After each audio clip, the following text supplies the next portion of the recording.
Bonjour à tous et bienvenue sur Top Boy. Je suis très content de vous retrouver pour cette nouvelle vidéo, l'épisode 1 du fameux Road to 100K dont on a parlé la semaine dernière. Alors, je vais démarrer cette vidéo déjà en commençant par des excuses. J'ai eu énormément de problèmes techniques cette semaine dans l'enregistrement des vidéos. Ça s'est pas du tout passé comme je l'aurais désiré. J'ai eu, donc, comme je le disais, des soucis techniques liés à des besoins en bande passante qui étaient beaucoup plus grands que prévu. C'est-à-dire que, voilà, j'ai tourné avec un PC, portable, sur lequel j'ai, constamment 2 plateformes de trading qui tournent avec sur chacune plusieurs, graphiques d'ouvert, des indicateurs et cetera. Plus à cela, le logiciel d'enregistrement et de montage des vidéos qui fonctionne en même temps, et puis évidemment toutes les pages internet sur lesquelles, enfin qui me servent à aller chercher toutes les informations dont j'ai besoin pour élaborer mes stratégies de trading. Donc c'est des pages internet qui nécessitent, comme on le verra dans les vidéos, il y a des graphiques de performance, des graphiques de force relative de devises, les calendriers économiques, etc. Enfin toutes ces informations qui sont mises à jour en temps réel et qui prennent énormément de bande passante également, ce qui a pu provoquer par moments des bugs, des glitches, notamment pendant les périodes de fortes annonces économiques ou pendant les heures d'ouverture de marché européennes et américaines. Voilà, ce sont des heures où il y a énormément de volatilité, il y a beaucoup de ticks qui rentrent, enfin qui rentrent sur le marché, beaucoup de volatilité, de liquidité, et du coup ça a pu provoquer des bugs, voire l'arrêt complet du système par moment, ce qui m'a empêché de vous diffuser, enfin en tout cas d'enregistrer et de monter la grosse majorité des trades que j'ai pris cette semaine. J'en suis vraiment, vraiment désolé. C'est vrai que j'ai pas prévu ça. Je suis pas moi-même informaticien. C'est pas que j'ai du mal avec l'aspect technique, mais voilà, tout ce qui est enregistrement en direct, montage des vidéos, etc., c'est quand même encore une activité très nouvelle pour moi. Le YouTube game, etc., c'est quelque chose qui est nouveau pour moi. Moi, je suis trader à la base.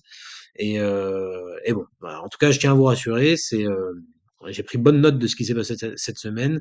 Je suis vraiment désolé, sincèrement désolé de ne pas pouvoir vous proposer la vidéo avec le degré de qualité que j'aurais aimé, en tout cas. C'est des choses qui seront corrigées dès la semaine prochaine, parce que je me suis déjà équipé d'un ordinateur plus puissant pour gérer les besoins en bande passante exacerbés lors de ces périodes exogènes, on va dire, de marché. Et j'ai également optimisé toute une organisation pour essayer de faciliter l'enregistrement, le montage, de manière à ce que ça soit beaucoup plus fluide pour vous. Donc voilà, ça c'était le petit disclaimer de début de vidéo. Dans ma tête, pour la vidéo d'aujourd'hui, évidemment, j'avais quelque chose de complètement différent. Malheureusement, ça n'a pas pu se faire. J'ai quand même deux trois trucs à vous montrer. J'ai quand même réussi à enregistrer deux trois choses, mais pas tout. C'est pour ça que, en ce début de vidéo, je tiens quand même dans un souci de transparence, à vous montrer un petit peu comment ma semaine s'est passée, et après je vous montrerai les, 2-3 trades que j'ai réussi à enregistrer, sur la semaine. J'ai passé beaucoup plus que deux trois trades, vous vous en doutez. Ça a été une semaine assez difficile. Il y a eu quelques très beaux trades, vraiment où la méthode, les niveaux étaient parfaitement respectés, et je suis très content, même si j'ai pas pu, avoir la possibilité de vous les montrer. Et puis il y a eu des trades qui se sont un peu moins bien passés, ça arrive, hein, la perte fait partie du quotidien du trader, il faut savoir la gérer. Mais là où je suis un petit peu déçu de moi, c'est que j'ai fait quelques erreurs, notamment en fin de semaine, jeudi et vendredi sur le Nasdaq. Pour ceux qui tradent activement, avec moi sur cette chaîne, vous avez dû, sans doute voir un petit peu ce qui s'est passé sur les marchés indices en fin de semaine, en fin de cette semaine, en fait, jeudi et vendredi. On a eu des décotes énormes sur les indices européens, notamment le DAX. DAX qui a fait 500 points en ligne droite à la baisse, et puis surtout le Nasdaq. Je me suis vraiment cassé les dents sur le Nasdaq. Je m'en veux puisque c'est des ordres qui sortaient un petit peu la méthode. Moi, je voulais vraiment cette semaine avec vous trader des retracements, aller chercher des poches de liquidité euh, pour justement faire du scalping sur ces zones de retracement. Et là, je me suis un petit peu cassé les dents, je me suis un petit peu brûlé en achetant des supports qu'on a défoncés, qu'on a traversés sur la journée de jeudi, mais encore plus sur la journée de vendredi. C'était une on va dire une configuration de marché qui était pas simple, puisque jeudi, le marché américain, donc le Nasdaq, a énormément droppé. On a connu une très très forte décote à l'ouverture, puis le marché s'est repris sur tout le reste de la session. On a même retracé plus qu'intégralement le drop initial. Et vendredi, on a fait une bougie rouge, enfin plusieurs bougies rouges, l'équivalent du double du drop qu'on avait eu jeudi. Et plutôt que d'attendre, par ennui, j'ai voulu acheter des supports, et malheureusement, c'est jamais bon d'essayer d'attraper des couteaux qui tombent, donc je me suis un petit peu brûlé. Mais voilà, dans un souci de transparence, en tout cas, Je vais faire un petit peu le débrief avec vous. Encore une fois, je suis désolé de ne pas pouvoir vous montrer tout ce que j'aurais voulu vous montrer, mais je vais faire je vais vous montrer un petit peu mon historique de trade pour vous montrer un petit peu à quel point j'ai été actif. Je reste positif sur la journée. Comme vous pouvez le voir, hein, j'ai démarré, enfin sur la journée, sur la semaine, pardon, j'ai démarré le challenge avec 10 000 pounds. On est à 10 285, donc c'est pas une performance folle. Évidemment, si j'avais pas connu les pertes que j'avais connues vendredi, on n'en serait pas là. Je crois qu'avant la session de vendredi, j'étais à 10 600, ce qui est très, très, très bien. J'aurais été très satisfait de finir la semaine là-dessus, puisque ça aurait correspondu à, enfin, ça aurait été l'équivalent de 6% du capital. Là, au final, on finit à un petit peu moins de 3% du capital. Ça reste une performance honorable, mais c'est pas la performance que j'aurais voulu vous montrer. En tout cas, voilà, je vous montre ça. J'ai commencé la semaine avec un beau trade sur le DAX, comme vous pouvez le voir, 223 pounds. Celui-là, je crois que j'ai réussi à vous le capturer en vidéo, il me semble, en tout cas une partie. Et après, voilà, j'ai eu d'autres petits trades, voilà, plus 33, moins 16, plus 1,45 de 90. Ça, c'est des trades que je compte pas comme des trades gagnants, c'est vraiment des trades qui ont été invalidés où je suis sorti parce que je sentais que le marché se retournait. Donc j'ai traité du DAX, de l'euro-dollar, de l'or. Ça a vraiment, ça avec le Nasdaq, ça a vraiment été les trois marchés. J'ai fait un peu de forex avec l'euro GBP et du GBP USD aussi. On va continuer. Moins 72, moins 52. Donc ça, c'était sur la journée du mardi, si je dis pas de bêtises. D'ailleurs, je l'explique un petit peu en vidéo. Mardi, j'ai pas énormément tradé, mais j'ai placé quelques trades, pas de grosses pertes significatives en tout cas. Voilà, plus voilà, moins 58, moins 22, plus 48. Donc ça, c'est mercredi. Mercredi, j'ai réussi à enregistrer ce trade-là sur le Nasdaq, plus 154. Vous verrez la suite en vidéo. J'ai eu quelques pertes, moins 103, moins 29, etc., etc. J'ai refait un beau trade sur l'or, plus 115, plus 116 quasiment. Puis après, je me suis énormément. Alors, cette perte-là, je tiens à vous la montrer. C'est intolérable de perdre autant sur un trade, moins 418,50 sur le Nasdaq. C'est un trade où le marché a très fortement décalé. J'avais complètement oublié de mettre mon stop. Comme vous le verrez, de toute façon, même en scalping, je mets des stops hein, sur chacune de mes positions pour bah, déjà se protéger contre la perte. Et puis ensuite, je fonctionne avec une stratégie où dès qu'on a la première impulsion, je mets rapidement le stop à break-even au niveau zéro, histoire de vraiment protéger le compte. Et là, j'avais oublié de le faire puisqu'en fait, j'étais sur plusieurs marchés en même temps. J'étais sur le gold, le Nasdaq, etc. Et on était dans une configuration de marché où ça se déplaçait très, très, très vite. Reprenez hein, la journée du fin février, le Nasdaq a filé en ligne droite sur 200-300 points, je crois. Donc malheureusement, j'ai fait cette erreur. Et chaque erreur sur le marché, lorsqu'on est trader, ça se paye cash. Donc voilà, je vous la montre. Heureusement que j'avais fait un très beau trade sur l'or juste derrière, juste à côté, je crois en même temps d'ailleurs. C'est pour ça que j'avais pas pu gérer le Nasdaq.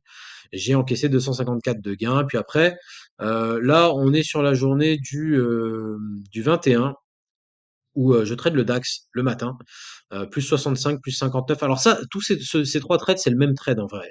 C'est le même trade que j'ai sorti en plusieurs fois. Voilà, j'étais vraiment dégoûté de pas pouvoir d'avoir eu un bug d'enregistrement sur ce trade-là, puisque vraiment c'était un trade qui expliquait parfaitement la méthode que je suis, en tout cas que j'essaye de suivre. Ça n'a pas été le cas sur les autres trades qui ont suivi sur le Nasdaq, là, comme vous pouvez le voir. Mais voilà, j'avais bénéficié d'un très beau point d'entrée. J'ai acheté sur le bas d'une correction. Puis après, le marché s'est envolé derrière et je suis sorti avec des TP intermédiaires, en fait, sur des résistances intermédiaires, donc plus 65, plus 59, plus 67. En gros, 180, 190 balles de gains sur ce trade. J'étais très content puisque on était avec une taille de position qui n'était pas démesurée. La configuration de marché était un peu incertaine, donc j'avais pas ouvert une taille de position énorme. On voit, hein, j'étais à 5 le point au total. Regardez, première taille de position 2,5, puis 1,25, 1,25. Les trois ensemble, ça fait 5 le point. Et je rappelle que je suis sur un compte de spread betting où on définit directement la valeur du point plutôt que de rentrer des tailles de contrat avec des lots comme sur des CFD classiques. Voilà. Euh, Ça, c'est la première chose. Et puis après, je me suis cassé les dents sur la fin de journée, comme je le disais au début de la vidéo, sur le Nasdaq. Nasdaq qui a encore bien plus décalé que sur la journée de jeudi. Là, on est sur le vendredi, hein. 21 février, c'est vendredi. Et plusieurs petites pertes et à la fin, une énorme perte, 189,50, qui m'a défoncé les gains de la journée et les gains de la semaine. Ça fait partie du métier. Ça, c'est des ordres qui étaient hors méthode. J'achète jamais les supports. En fait, je suis pas un trader d'excès, moi. Quand il y a un spike, moi, j'ai des amis qui font ça et qui arrivent à le faire très, très bien. Quand on a un spike à la hausse ou un spike à la baisse, j'ai des amis qui arrivent je connais des traders qui arrivent à identifier le moment où le marché va se retourner. Moi, je fais pas ça. j'attends que le marché se retourne et puis j'achète ou je vends sur le retracement qu'il y a derrière. Et là, j'ai voulu faire un petit peu ça, c'est-à-dire que, je me suis laissé un petit peu emporter par ma conviction de marché qui disait que en tout cas, on était plutôt risk on sur les marchés indices.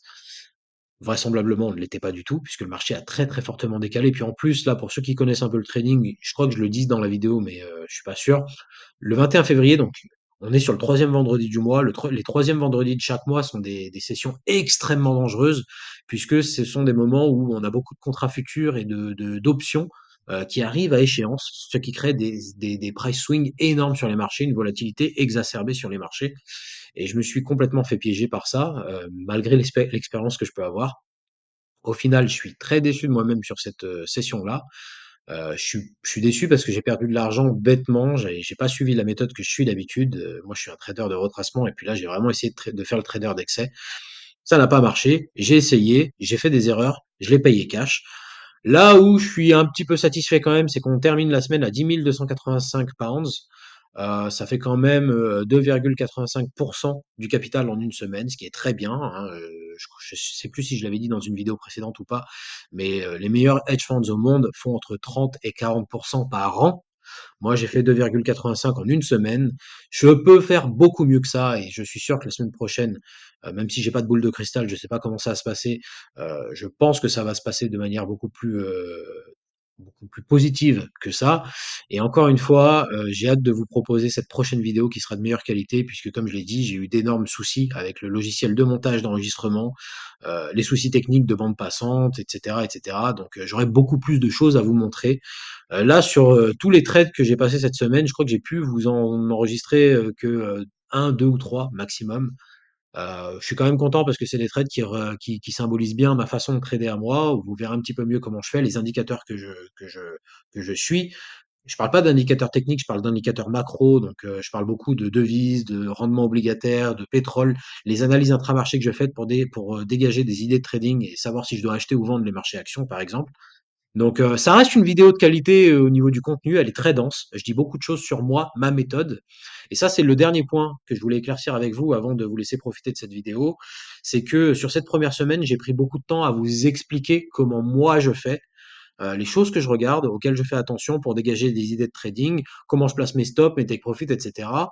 Par la suite, une fois que tout ça, ça sera rentré, je pense que je me concentrerai à diffuser uniquement les trades, les moments où je serai en position, de manière à ce que ça soit beaucoup plus ludique, beaucoup plus divertissant pour vous.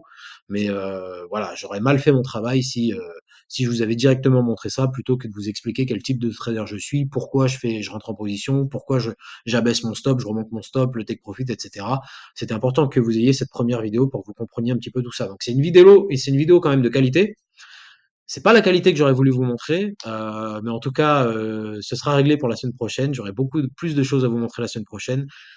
Restez avec moi, soyez indulgents. C'est mes premiers pas sur YouTube. Le YouTube game, je connais pas encore très bien encore. Enfin, c'est difficile pour moi. Tout l'aspect technique, montage, enregistrement, etc.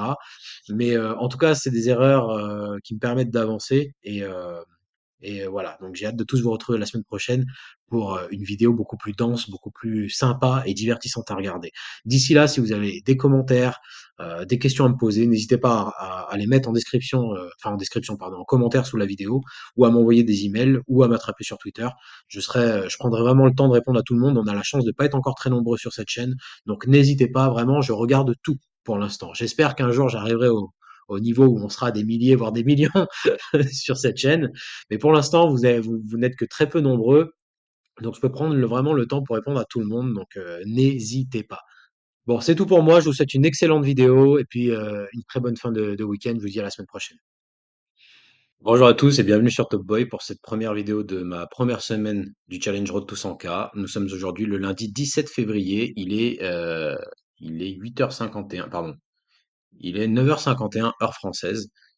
Je tiens à m'excuser, je suis complètement dégoûté puisque j'avais, commencé l'enregistrement avant la cloche d'ouverture, l'ouverture des marchés européens et je sais pas, j'ai dû avoir un problème technique. Tout ça, c'est encore un petit peu nouveau pour moi et du coup, l'enregistrement n'a pas marché. Bon, alors je vais reprendre là où j'en étais, en fait.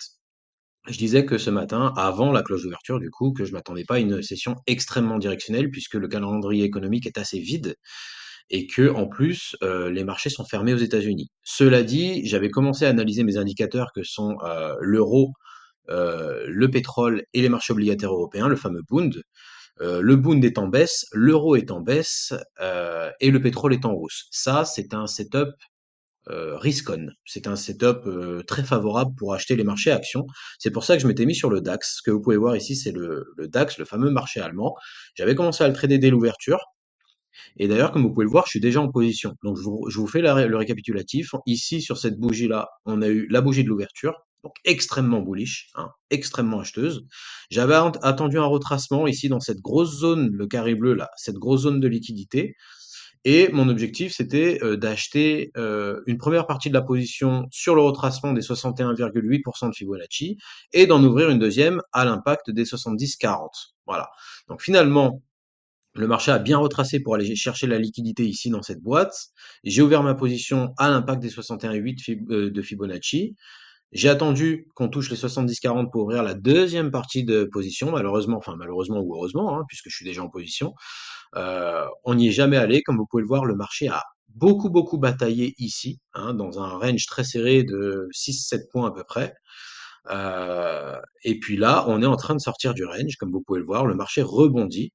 Alors, l'entrée en position, comme je viens de l'expliquer, c'est 61,8% de Fibonacci autour des 22 550 points sur le DAX.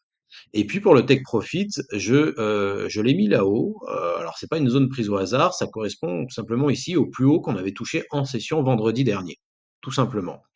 Donc pour l'instant, le trade se passe bien. J'ai pas la position que j'aurais aimé avoir. J'aurais aimé ouvrir une plus grosse taille de position, mais bon, écoutez, c'est comme ça.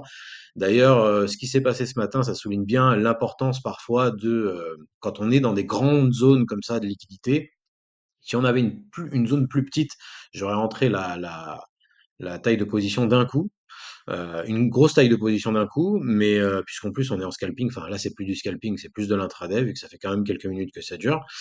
Mais, mais vu qu'on était sur une grosse zone de liquidité à jouer avec pas mal de retracements à l'intérieur, j'ai voulu rentrer en deux fois, surtout qu'en plus c'est le tout premier trade que je prends sur ce challenge Road to 100K, donc j'ai pas voulu prendre trop de risques pour l'instant.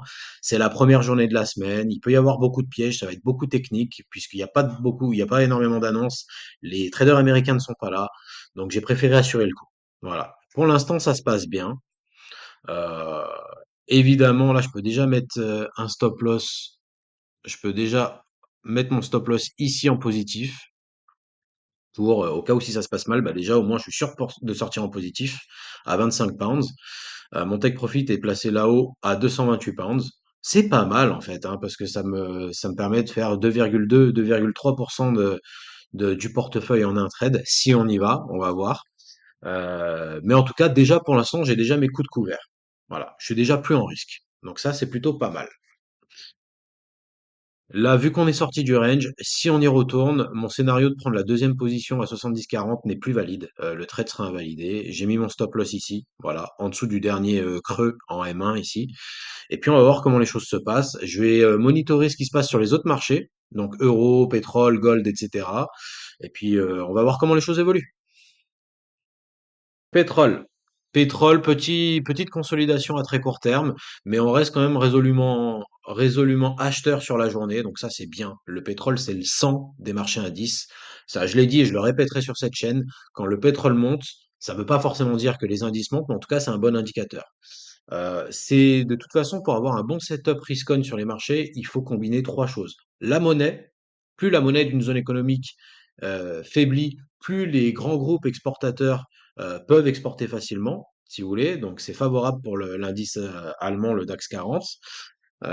Donc là, en l'occurrence, on a le pétrole à la hausse, on a l'euro, donc là je prends l'euro-dollar, l'euro qui est à la baisse, hein. Là, comme vous pouvez le voir, j'avais aussi délimité une zone de short, hein, sur l'euro-dollar.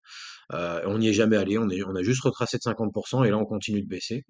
Donc l'euro est à la baisse, favorable pour les indices, le pétrole est à la hausse, favorable pour les indices, et les marchés obligataires, donc le Bund, hein, en l'occurrence, vu qu'on est sur le marché allemand, le Bund est à la baisse, presque moins 0,6% sur la journée.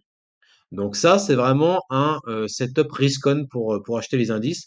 C'est ça qui a fait que j'ai préféré chercher des points d'achat sur le DAX plutôt que des points de short.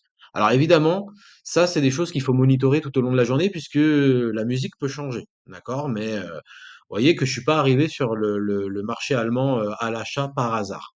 J'ai vraiment monitoré ces trois, ces trois indices macro là. Voilà. Et je vais regarder ce que fait le gold. Le gold m'intéresse beaucoup puisque ah bah j'ai loupé un point d'achat sur le gold, comme vous pouvez le voir. On est retourné ici sur les 50%. Enfin, je pense pas que j'aurais acheté quand même parce que j'aime pas acheter sur les 50%. J'achète toujours en dessous des 50%. Je vends toujours au-dessus des 50%. 50%, c'est vraiment la zone d'équilibre sur un marché. On y revient toujours. Moi, je pense que quand le marché passe en dessous des 50% dans le cadre d'un achat, c'est là que le marché est en solde. Et moi, j'achète le marché en solde, pas avant. Euh, Tant qu'on est au-dessus des 50%, c'est un premium. J'achète jamais un premium, j'achète toujours un marché en solde. Inversement, lorsqu'on est dans le cadre d'un short, je vais pas vendre un marché qui est en solde, je vais plutôt essayer de vendre un premium. Voilà.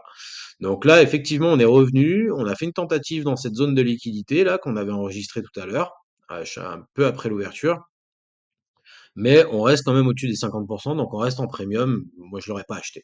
Voilà. Et puis, de toute façon, je suis pas très bullish sur l'or, hein, vu le. Alors attendez, je vais retourner sur le gold. Regardez cette belle décote qu'on a eue là vendredi dernier. On est dans un mouvement de retracement à la hausse. Ici, j'ai une belle zone de short là. Encore que je préférerais qu'on aille taper les 61,8 à 2915 ou les 70,40 au-dessus des 2920 dollars l'once. Mais ça, c'est une autre histoire. On verra ça après. On va retourner sur notre bon vieux DAX. Ah, le DAX qui corrige. Voilà. On change rien, j'ai toujours mon stop ici. Si on retourne à l'intérieur de la boîte, forcément, ça commencera tout doucement à valider notre scénario. Mais pour l'instant, le pari d'un rebond à la hausse ici est en train de se valider. Qu'on va voir, on va attendre. Donc vous voyez là par exemple, on a un pullback qui s'est fait sur le haut de la boîte, sur le dernier top ici aussi, là, à très court terme, et un pullback qui est en train d'être validé à la hausse. Encore une fois, c'est très lent, hein. Je m'attendais à faire du scalping sur l'open. Là, c'est plus du scalping, c'est de l'intraday, puisque la position, ça fait quand même, je l'ai ouverte, voilà, à 10h26, à 26, et là, on est à, ouais, ça fait plus d'une demi-heure que j'ai ouvert, 35 minutes. Donc, on est dans de l'intraday, mais pour l'instant, ça part bien. J'aurais pu rouvrir une autre position ici sur le pullback, surtout qu'en plus, on a une belle correction classique en trois bougies, comme ça, c'est pas mal. La bougie d'impulsion derrière qui invalide quasiment toutes les autres. Mais je l'ai pas fait parce qu'encore une fois, c'est le début du challenge. Tranquille. On va y aller tranquille. Je veux pas prendre trop de risques d'un coup, surtout sur une journée enfin, une journée où il y aura pas beaucoup de liquidités. Là, je suis sur le marché européen. À mon avis, je vais pas trader la session américaine parce qu'il y aura pas de session américaine, en fait. Les marchés américains sont fermés aujourd'hui, encore une fois. Donc, je vais pas trader beaucoup. Honnêtement, si déjà j'arrive à valider ce trade, j'aurais fait 2,3% du portefeuille en un trade, je m'estimerais heureux. Là, sur les autres jours, évidemment qu'on fera du scalping sur les news, on fera du scalping sur l'ouverture européenne et surtout sur l'ouverture américaine. C'est très très excitant de faire du scalping sur l'open américaine. Donc, euh, donc on verra ça. Mais aujourd'hui, on va y aller calme. C'est un petit peu l'échauffement, on va dire. Là, on est déjà sur les plus hauts de la journée, quasiment. J'espère que ça va continuer à pousser. Il y a de la liquidité au-dessus de ce niveau-là, des 22 588. On va voir comment le marché va réagir. Peut-être que je sortirai la moitié de la position ici. Ça dépend. Si le marché continue d'accélérer, on va le laisser accélérer, hein. Je peux remonter mon stop ici. Voilà. Nickel. Comme vous avez compris, hein, on remonte le stop en dessous de chaque creux. Comme ça, même si le marché invalide mon trade, bon, bah, je sors en positif. 56 pounds. C'est pas énorme, hein. C'est rien, mais au moins, je perds pas d'argent. Euh, un bon trader, évidemment, qui veut chercher de la performance. On est là pour ça, hein, on fait pas ça pour le plaisir non plus. Mais l'objectif premier est et devra toujours être la protection du capital. Le capital, c'est l'outil de travail du trader. Donc, il faut toujours le protéger. Là, je gagne actuellement 143 pounds sur le trade. Évidemment, si je me fais stopper et que je prends que 56 pounds, ça sera frustrant. Mais honnêtement, si on casse ce niveau-là, Bon, bah écoutez, tant pis, ça arrive, on peut pas avoir raison tout le temps. De l'argent, on en perd. Même si vous avez une méthode efficace et que vous avez un mental de malade, vous en perdrez toujours. Il y a aucun trader qui gagne 100% de ses trades. Sur 100% de ses trades, pardon. En tout cas, en M5, c'est plutôt pas mal hein, ce qui se passe, à regarder. Hein. La ligne bleue, c'est mon entrée. On est sur une belle accélération. On a eu un retracement et là, on est sur une belle accélération. Donc, il y a une volonté du marché à aller chercher un nouveau plus haut. On va voir si ça se confirme. Il faut vraiment qu'on break ce niveau-là, là, à 22 581. Les marchés obligataires sont toujours à la baisse. L'euro, que fait l'euro? L'euro est à la baisse aussi. On n'est pas sur une énorme décote, mais en tout cas, on est toujours à la baisse. Et le pétrole est toujours à la hausse. Donc, le setup reste acheteur sur les indices. On ne change rien.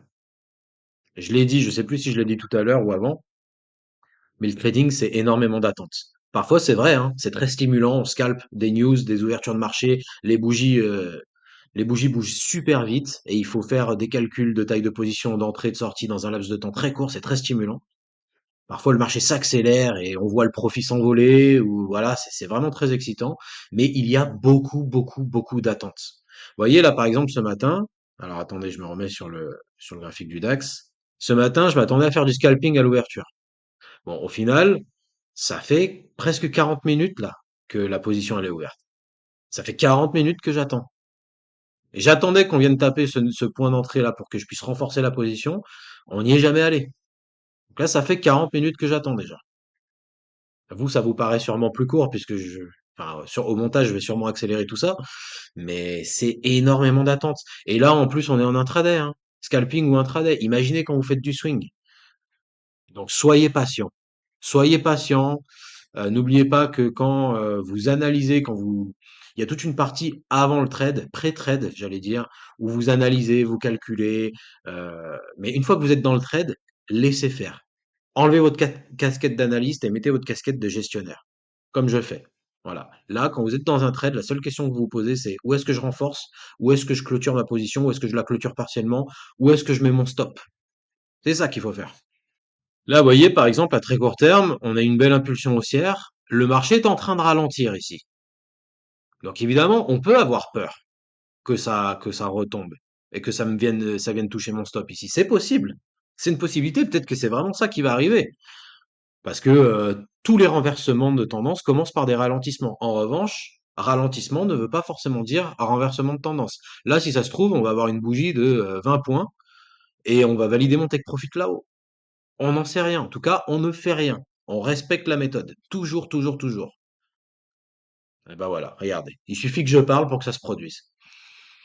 Allez, on est au plus haut de la journée. Il faut que le marché continue d'accélérer et on est bon. Encore un peu, encore un peu. Allez, valide-moi ce TP que je puisse sortir de tout ça. Là, ça peut être intéressant de sortir partiellement la position, mais vu qu'on est sur une belle phase d'accélération, je vais plutôt laisser le marché essayer de continuer un peu. Allez hop, ça y est, on y est. Je vais sortir la position. Hop, ça y est. Trade validé. Je suis content. Ça fait plaisir. Euh, voilà, on a gagné quoi? 218, 220 pounds, quelque chose comme ça. C'est pas énorme, mais bon, si on fait ça tous les jours, c'est quand même pas mal. Mais sur un compte à 10 000 euros, effectivement, c'est pas énorme, mais ça me fait plaisir de commencer par un trade positif. Et ça fait quand même 2,2% du capital en un trade, en 40-45 minutes de travail. Donc je suis très content. Bon, écoutez, je vais vous laisser pour l'instant. Enfin, on va pas finir la vidéo, on va continuer à scanner le marché, mais je vais scanner le marché pour de prochaines opportunités. Et puis, je vous tiens au courant. Nous sommes aujourd'hui le mercredi 19 février 2025. Il est actuellement 16h01 où je me trouve. Nous sommes donc à 29 minutes de l'ouverture des marchés américaines, la fameuse ouverture de New York pendant laquelle j'espère qu'on aura des beaux swings afin que je puisse faire un petit peu de scalping avec vous, notamment sur les marchés américains, sur les indices américains. Alors hier rapidement, je vous fais un petit topo. J'ai pas tradé sur la session de mardi, enfin, quasiment pas. Hein. J'avais scanné un petit peu les marchés dans la matinée. J'avais pas trouvé de grand-chose de concluant, aucun signal fort en tout cas. Par ennui, j'ai quand même essayé deux trois choses sur le forex, sur le GBP USD, sur l'euro GBP, si je dis pas de bêtises. Rien de concluant, pas de grosses pertes, pas de gros gains, donc voilà, j'ai rien streamé du tout, enfin j'ai rien enregistré du tout. Mais aujourd'hui, voilà, nous sommes mercredi. J'ai pris note de tous les price swings qu'on a eu sur la journée d'hier. J'ai bien marqué mes marchés. Et donc là, je pense être assez prêt pour l'ouverture des marchés américaines. C'est pour ça que j'enregistre avec vous. Alors rapidement, on va planter un petit peu le décor. Il se passe des choses assez singulières, hein, en tout cas sur les marchés. Hier, pour ceux qui ont suivi, il y a les marchés actions ont grimpé sur la première partie de journée. Puis jusqu'à l'ouverture américaine, un petit peu avant l'ouverture américaine, on a constaté des gros drops, notamment sur Nasdaq, sur les indices américains, surtout sur le Nasdaq quand même. Beaucoup de volatilité, pas beaucoup de directionnalité, donc voilà, le sentiment n'était pas clair, j'avais pas de signaux clairs, c'est pour ça que j'ai pas voulu trader, mais en tout cas, voilà ce qu'il en est. Pour savoir s'il faut acheter ou vendre les marchés, vous savez les indicateurs que j'utilise maintenant, hein. Je me pointe pas sur le CAC 40, le DAX, le SP 500 comme ça par hasard en cherchant des retracements, en achetant ou en vendant. J'essaye toujours de faire des analyses intra-marché pour connaître un petit peu le sens du vent. Et mes indicateurs, je l'avais déjà dit sur la session de lundi, mais je vais le répéter, c'est les marchés obligataires. Donc, lorsqu'on trade les marchés européens, ça va être le Bund. Lorsqu'on trade les marchés américains, ça va être les rendements à 10 ans, des taux à 10 ans aux États-Unis. La monnaie, donc l'euro, le sens de la monnaie, donc l'euro pour les marchés européens et le dollar pour les marchés américains, et le pétrole. Alors, je vais vous montrer ce que ça dit. Donc, si vous voulez, dans cette méthode, j'avais fait un petit tableau. Donc ça, c'est, c'est mon cahier personnel, vous voyez, où j'écris un petit peu toutes mes méthodes d'analyse et de trading. Et donc, on a, je ne sais pas si vous pouvez bien voir, mais on a dans ce tableau, on a les trois, hein, les obligations, les devises et le pétrole qui peuvent aller. Donc ça, c'est toutes les configurations possibles. Si les obligations descendent, la monnaie descend, le pétrole descend, ce que ça veut dire pour les marchés. Est-ce qu'on est risk on, risk off, etc. Donc au total, il y a 8 configurations possibles, hein, avec ces trois indicateurs, selon le sens que chacun de ces marchés peuvent prendre. Et parmi ces 8 configurations, il y en a seulement que deux qui nous intéressent. Soit c'est vraiment risk-on, donc à l'achat sur les marchés indices, soit c'est vraiment risk-off, donc à la vente sur les marchés indices. Et concrètement, je vous le donne, hein, je vous partage les secrets avec nous. Vous êtes sur ma chaîne YouTube, vous êtes ici chez moi, donc je vous donne un petit peu comment je fais. Parmi toutes ces configurations, celle qui nous intéresse, ça va être essentiellement euh, lorsqu'on a les obligations en baisse, la devise à la hausse et le pétrole en baisse, ça veut dire que on est clairement risk-off. C'est un très mauvais setup pour acheter les marchés indices. Au contraire, lorsqu'on a les obligations en hausse, donc ça veut dire que le cash rentre dans les marchés, la monnaie en baisse, donc ça veut dire que les grands groupes exportateurs des indices peuvent exporter plus facilement, et le pétrole en hausse, donc le pétrole, je l'ai dit, je le répète, c'est vraiment le sang des marchés indices, hein. Lorsqu'il monte, c'est plutôt favorable enfin c'est un bon signe, en tout cas pour les marchés actions. Pas parce que le pétrole monte seul que ça veut dire que les marchés actions vont monter, comme je viens de vous l'expliquer, enfin que je suis en train de vous l'expliquer. Il faut combiner ça à d'autres facteurs, hein, à faire une grosse analyse intramarché. Mais lorsqu'on a les obligations en hausse, la monnaie à la baisse et le pétrole en hausse, ça c'est très risk-on pour les marchés. Donc c'est un signal très fort pour acheter les marchés indices. Quand j'ai cette configuration-là, je vais chercher des points d'achat. Quand j'ai l'autre configuration, donc les obligations à la hausse, pardon, les obligations à la baisse, la devise à la hausse et le pétrole à la baisse, là, je vais plutôt chercher des points de short sur les indices. J'ai pris le temps de vous expliquer tout ça. Je sais que ça a l'air un peu barbare. N'hésitez pas à me poser des questions en commentaire. Je répondrai si jamais ça va trop vite. De toute façon, c'est une vidéo enregistrée. Vous pouvez revenir dessus. Je partagerai tout ça à tous ceux qui le veulent. Mais en gros, maintenant que je vous ai donné un petit peu tout ça, on va décrypter tout ça ensemble. Alors regardez, on est à 25 minutes de l'ouverture américaine et on va déjà se positionner sur le marché du pétrole. Le marché du pétrole qui est en hausse aujourd'hui, regardez, concentrez-vous sur ce graphique, c'est le graphique journalier, on est sur une belle bougie verte. Donc on est à environ 1%, 1,3% de hausse sur le pétrole aujourd'hui. Donc ça, c'est plutôt bon signe, d'accord, comme vous venez de le suivre, en tout cas si vous m'avez suivi. Par contre, les marchés obligataires envoient un mauvais signal. Regardez, je vous le mets là. On a les rendements à 10 ans américains qui montent. Alors attention, j'en profite. Ne confondez pas obligation et rendement obligataire. Lorsque les rendements obligataires, ça c'est un rendement obligataire sur les taux à 10 ans aux États-Unis. Lorsque les rendements obligataires montent, ça veut dire que l'obligation est en train de chuter. Voilà. Ce qui est logique, hein. Plus l'obligation chute, plus il y a de risques sur le marché, plus le rendement augmente, puisque le risque est proportionnel au rendement toujours. Donc là, en l'occurrence, sur la journée, on a des rendements obligataires qui sont en progression à 4,57% sur les taux à 10 ans américains. Donc bon, c'est pas gravissime dans le sens où on n'a pas un spike à la hausse, on a plutôt une hausse graduelle, mais on est quand même en hausse. Donc ça veut dire que c'est plutôt risk-off finalement, pour en tout cas les marchés indices. Pétrole à la hausse, rendement obligataire à la hausse, donc obligation à la baisse. Et on va regarder la monnaie maintenant, parce que ce qui nous intéresse, c'est les États-Unis, vous l'avez compris. On a le dollar en hausse sur la journée. Regardez, le dollar, c'est la courbe rouge ici. Et on est en hausse, en super forme, même toutes les autres majeures. Le yen japonais, la livre sterling, le franc suisse et l'euro qui est en baisse hein, aujourd'hui, clairement. Donc là, si vous voulez, on est dans un cas de figure où on a le dollar à la hausse, le pétrole en hausse et les obligations en baisse.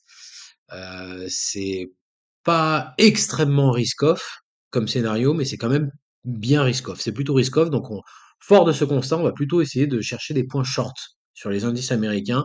Je rappelle que l'ouverture a lieu dans 23 minutes maintenant, et on va essayer de se positionner un petit peu sur, voir où en sont les indices américains. On va commencer par le SP500. SP500, alors là, voilà, regardez, on est sur des plus hauts, hein. On est quasiment sur des plus hauts historiques. Ça, c'est un graphique daily. Donc, il y a la place pour corriger. On va se mettre en graphique horaire. Voilà, en graphique horaire, ça monte très légèrement, on peut même appeler ça un range. Et ici, vous avez la session d'hier avec le drop initial, la hausse, donc pas de grande direction, comme je vous l'avais dit. Mais globalement, là, on est plutôt à la baisse sur la journée, comme vous pouvez voir sur ce mouvement. On le voit un peu plus en détail en M15.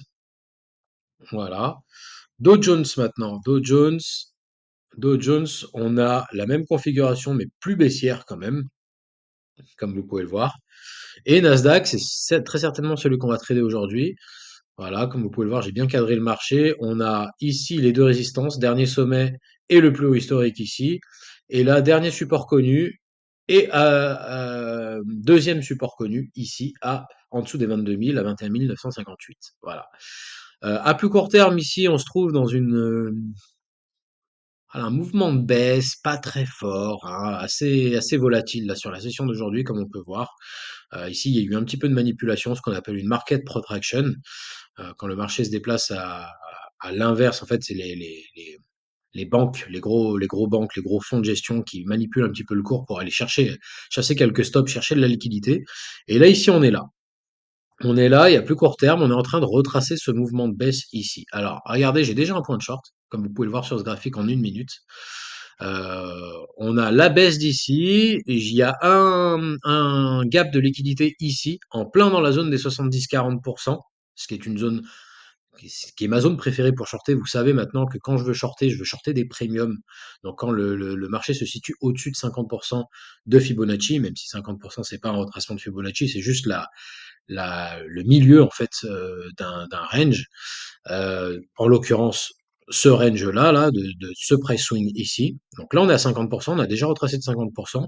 Dès qu'on passe au-dessus, on bascule dans le côté premium. Et ça, c'est bien, parce qu'on veut vendre des premiums et acheter des discounts, des marchés en solde. C'est comme ça qu'on fait. Rappelez-vous, c'est ce que je vous ai dit pendant la session de lundi. C'est ce que je vous répète aujourd'hui. De toute façon, je répétais pas mal de choses jusqu'à ce que les méthodes rentrent. C'est important pour moi que vous sachiez comment j'opère et que je rentre pas au petit bonheur la chance juste parce qu'il y a une cassure de RSI, d'Ishimoku, de Kijun, de ce que vous voulez. C'est beaucoup de choses que je combine ici. Voilà. Donc là, en l'occurrence, on a un trou de liquidité ici, sur les 70-40.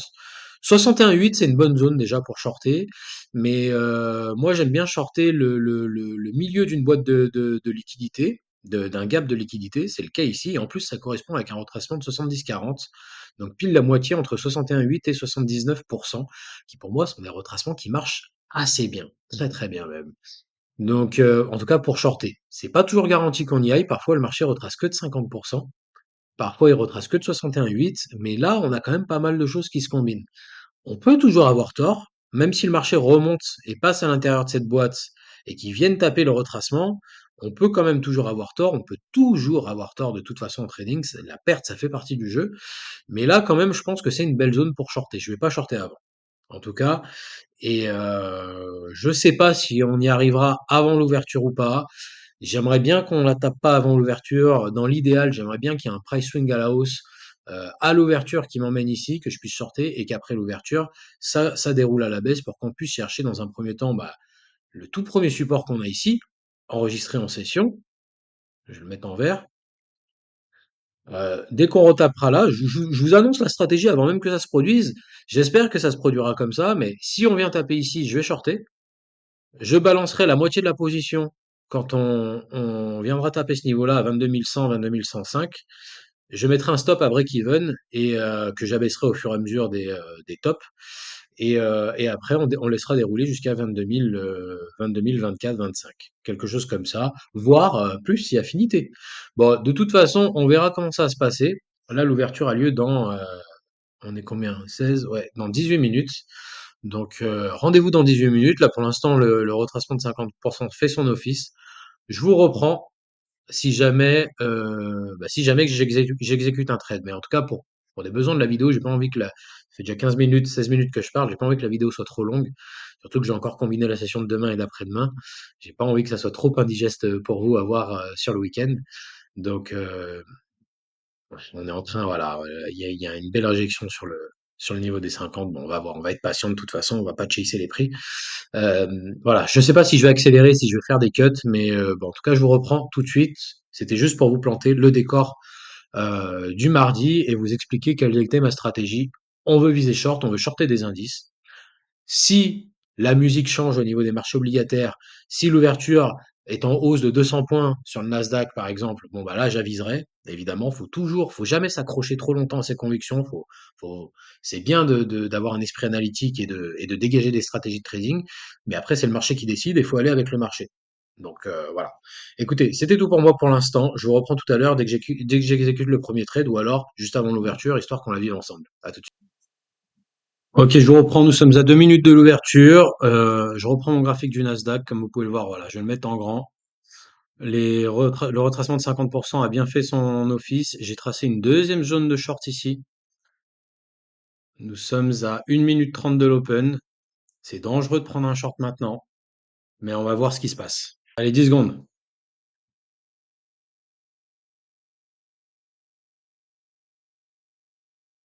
C'est parti. Ah, ça part à la baisse. Ça monte, ça monte. On fait rien pour l'instant. Je me tiens prêt, le doigt sur la gâchette. Bon, je pense que ça va partir à la baisse. Direct. On n'est même pas allé dans mon gap de liquidité ici. Ça fait 2 minutes que le marché est ouvert et pour l'instant, on est baissier. Et donne-moi un petit retracement. Un gros retracement même, ça serait bien. Voilà, voilà, voilà, voilà. Encore, encore, encore. Encore. Encore un peu, encore un peu. Allez, encore un peu. Oui, encore un tout petit peu. C'est pas assez. Ouais. J'aurais bien aimé qu'on vienne taper le milieu de la boîte au moins.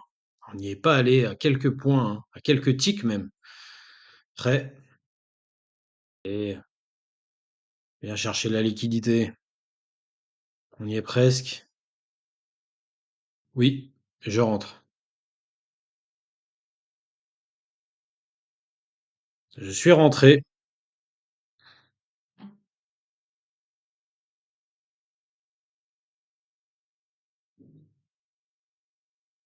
Oula.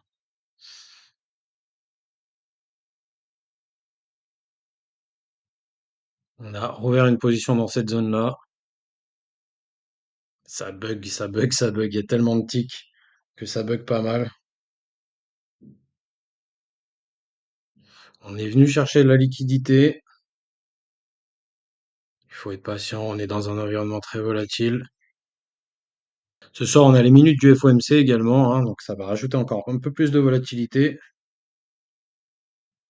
Voilà, le marché redescend calmement. Il faut vraiment garder son sang-froid dans des situations comme ça, parce que ça bouge beaucoup. Pour l'instant, on est en profit, mais faut se méfier de ces ouvertures très volatiles. Acheteurs et des vendeurs de tous les côtés. La plateforme est en train de bugger tellement qu'il y a de, de tics de part et d'autre. On est en baisse sur les marchés obligataires, par contre, là, ça commence à baisser. Donc, ça peut être dangereux pour ma position. On va mettre un stop juste au-dessus de ce niveau-là. Très bien de casser le support ici, là, à 22 100, une bonne fois. Et après, on va rejoindre celui de 22 000, donc 100 points plus bas, en fait, quasiment, hein, 80 points, 80, 90 points plus bas. Ça serait de bonne aloi, comme on dit. Beaucoup de nervosité. On est sur quasiment les plus bas. Voilà, allez, faut casser les supports maintenant. Le gold à la hausse. Alors là aussi, j'ai une belle zone de short sur le gold, parce que j'ai une belle structure là ici, en trois bougies, qui me laisse penser qu'un short est possible. Retour sur le Nasdaq. Voilà, Nasdaq qui bataille sur le support. Il y a des acheteurs ici, hein. Il y a des acheteurs. Réaction positive encore une fois sur le support. Il n'y a pas vraiment trop de liquidité sur l'open. Tous les prix sont traités, mais ça remonte. Et ça, c'est pas très bon. Allez, faut casser ce support. Ah non, on va pas le casser. Que fait le Dow Jones? Dow Jones, même, quasiment même configuration, un peu plus à la hausse. De retour sur le Nasdaq. Ok, il y a des acheteurs ici. On va laisser dérouler encore une deuxième tentative, enfin une troisième tentative plutôt. Allez, on casse. On casse, casse-moi ce support, une bonne fois. Grosse bougie rouge de 3 km. On bataille, hein. C'est dur, hein. Allez, fais-moi un nouveau plus bas. Toujours pas, hein. Il y a vraiment des acheteurs qui défendent cette zone. On sent qu'il y a un beau flot vendeur. Alors attendez, on va retourner les marchés obligataires. Stabilisés, 4,56%. Euh, le dollar, que me dit le dollar? Le dollar étant toujours à la hausse, mais en très légère baisse à très très court terme. Le yen japonais qui surge. Donc le yen japonais qui surge, c'est-à-dire que c'est plutôt risk-off. Donc c'est plutôt bon normalement pour notre trade à nous. On est patient, mais quand même, tant qu'on casse pas là les plus bas, je suis pas serein. Là, il y a vraiment un combat acharné entre les acheteurs et les vendeurs. Ah, ça y est, on drop. On drop, on drop. Allez, faut que ça continue maintenant. Et non, toujours pas, toujours pas, hein. On fait l'accordéon autour de ce support, décidément. Allez, c'est parti. Voilà, c'est ça que je veux voir. C'est ça que je veux voir. Là, on fait un nouveau plus bas. Donc ça, c'est bon signe. On n'est pas sorti d'affaire, mais c'est quand même très bon signe ce qui se passe. Très bien. Bon, maintenant, il faut aller chercher en bas. Ça fait bas, hein. D'ailleurs, on va mettre un stop, un take profit. On va mettre le premier. On va mettre le premier par ici. Le deuxième un peu au-dessus par là, à mi-chemin. Vous voyez, c'est un peu cette volatilité qu'on a là. Là, on a touché un support en fait. On a touché, regardez, je sais pas si vous le voyez bien. C'est ici, le support qu'on avait ici, là, on vient de le toucher. Mettre mon stop par ici. Voilà. Voilà. Ah, pullback. Petit pullback. Ça remonte. Si ça repasse au-dessus du support là, enfin qui est désormais une résistance. J'aime pas trop la tournure que prennent les bougies. Je vais pas vous mentir. Mais bon, qu'il y ait un pullback confirmateur, à la limite, c'est pas très grave. C'est juste cette forme là, en trois bougies, qui me fait un peu flipper. Faut vraiment qu'elle soit invalidée sur cette bougie là. Faut qu'on retrace plus de 50% de la bougie verte là. Ça me rassurerait. C'est pas le cas. C'est pas le cas du tout. J'aime pas trop ça. On va clôturer celle-là, là. On va laisser celle qu'on avait prise tout en haut. Là, il y a un petit gap de liquidité ici. On a bien fait d'avoir sorti la première position. On a gagné quoi? 50 balles, c'est pas énorme, mais bon, au moins on perd pas d'argent. Ah, ça y est, on passe en négatif sur les taux américains. Donc là, peut-être que le scénario short va s'invalider. Peut-être que ça serait bien de commencer à chercher des points longs, mais pour l'instant, pas de quoi s'affoler. Tracement de 50% qui tient pour l'instant. Vous voyez, j'ai réussi à choper quasiment le point haut, hein. Et là, si on repart à la baisse, je vais abaisser mon stop peut-être par ici. Voilà. Comme ça, on est sûr de ne pas perdre d'argent déjà. Ça, c'est une première chose. Ça repart. On repart peut-être sur les plus bas. Donc là, on est en train de prendre 140, un peu plus de 140 balles sur ce trade. Très bien. Très volatile comme environnement. Les rendements obligataires qui repassent en territoire négatif sur la journée. Je vous le mets là. Regardez. Drop. On était tout là-haut, là, il y a pas si longtemps que ça. Et là, on est en territoire négatif. À 4,55,3. Exactement. Donc ça commence à être mauvais signe pour notre short. Je vais pas vous mentir. On a le pétrole à la hausse, les rendements obligataires à la baisse, donc les obligations en hausse. Mais on a quand même le dollar avec nous. On va voir. On va voir comment les prix réagissent au deuxième impact sur le support, si on y va. Et puis on ajustera de toute façon. Là, j'ai la chance d'être confortable. Je suis quand même extrêmement bien rentré ici. Donc on est sans stress là. On est sans stress. Puis en plus, si je me fais stopper, je gagne quand même 30 balles. Donc c'est toujours ça de prix. Ah, je suis quand même bien content de limiter la perte.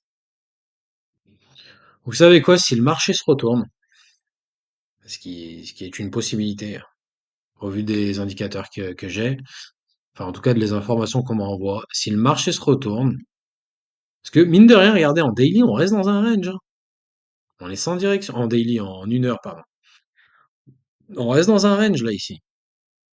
Et là, on est un petit peu, on est dans la partie basse du range, donc techniquement, c'est plus probable, surtout avec ce deuxième sommet, moins haut que le sommet précédent, une structure en arrondi qui traduit un certain essoufflement du marché.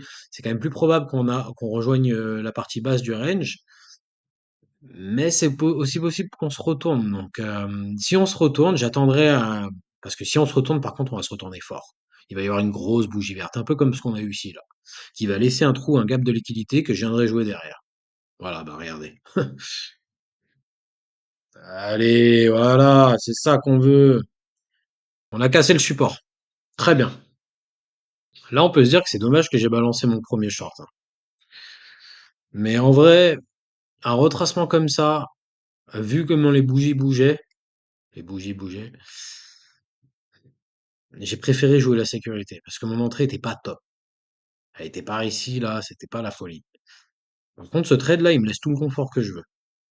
Et ça, c'est très bien. Marché obligataire qui continue de plonger.